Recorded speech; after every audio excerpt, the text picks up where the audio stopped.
అల్లూరి సీతారామరాజు జిల్లా ఆదివాసీల బంద్లో స్వల్ప ఉద్రిక్తత చోటు చేసుకుంది. పాడేరులో ఆర్టీసీ డిపో ఎదుట బైఠాయించిన ఆదివాసీని పోలీసులు బలవంతంగా ఖాళీ చేయించారు. దీంతో పోలీసులతో ఆదివాసీ జేఏసీ నేతలు వాగ్వాదానికి దిగారు. కాసేపు పోలీసులు ఆదివాసీ జేఏసీ నేతల మధ్య తోపులాట జరిగింది.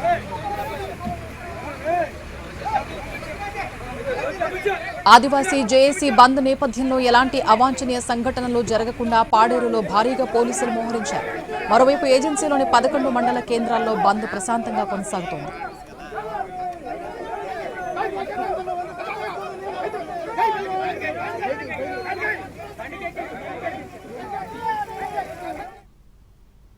అల్లూరు జిల్లా ఏజెన్సీలోని 11 మండలాల్లో భారీగా పోలీసులు మోహరించారు.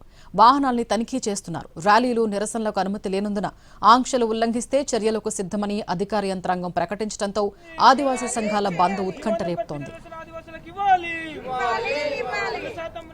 న్యాయ సమీక్షలో రద్దయిన జీవో నంబర్ 3ని పునరుద్దరిస్తామని సీఎం చంద్రబాబు ఇచ్చిన హామీని తక్షణమే అమలు చేయాలని డిమాండ్ చేస్తున్నారు ఆదివాసీ సంఘాల నేతలు. 1/70 యాక్టు ద్వారా భూ బదలాయింపు చట్టం పటిష్టంగా అమలు చేయాలని, హైడ్రో పవర్ ప్రాజెక్టులకు అనుమతులు రద్దు చేయాలని ప్రధానంగా డిమాండ్ చేస్తున్నారు. బాక్సెట్ తవ్వకాలకు అనుమతులు నిలిపివేయాలని, అల్లూరు జిల్లాను జోన్ 1లో ఉంచాలని ఆదివాసీలు ఆందోళన చేస్తున్నారు.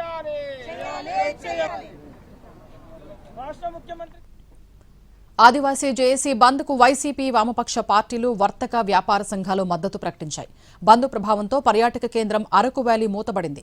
టెట్ ఎగ్జామ్స్ కారణంగా ఉదయం 10 గంటల వరకు బస్సుల రాకపోకలకు మినహాయింపు ఇస్తున్నట్టు ఆదివాసీ జేఏసీ ప్రకటించింది. 100% ఉద్యోగ నియామకం నేను సీఎం అవ్వగానే ఇస్తానన్నారు. ఆయన మర్చిపోయినట్టున్నారు. సో మళ్ళీ మేము గుర్తు చేస్తున్నాము. గిరిజన ప్రాంతంలో 100% ఉద్యోగం గిరిజనులకే ఇవ్వాలి. అలాగే బాక్సైట్ జోలికి కూడా రాకూడదు. అలాగే ఏదైతే 170 గురించి 14,000 మంది హైకోర్టులో పిటిషన్ వేశారో మా తరఫున గవర్నమెంట్ లాయర్ ని పెట్టి అది రద్దు చేయించాల్సిన బాధ్యత కూడా సీఎం గారికి ఉంది. అలాగే రాష్ట్ర వ్యాప్తం మన్యం బంద్ జరుగుతా ఉంది. ప్రధానంగా 100% ఆదివాసులకు ఉద్యోగాలు ఇవ్వాలని చెప్పి, 100% ఆదివాసులకు రిజర్వేషన్ కల్పించాలని చెప్పి, 1/70 చట్టం పరిరక్షణ కోసం, అదేవిధంగా ఆదివాసీ ప్రాంతంలో బాక్సైట్ హైడ్రోపవర్ల పేరు మీద సర్వేలు జరుగుతూ ఉంది. సర్వేలు తక్షణమే నిలుపుదల చేయాలని, మా ప్రాంతంలో స్పెషల్ డిఎస్సీ నోటిఫికేషన్ విడుదల చేయాలని చెప్పేసి బంద్ జరుగుతూ ఉంది. ఈ బంద్కు సంపూర్ణంగా ఆదివాసులంతా కూడా మద్దతు తెలుపుతా ఉన్నారు.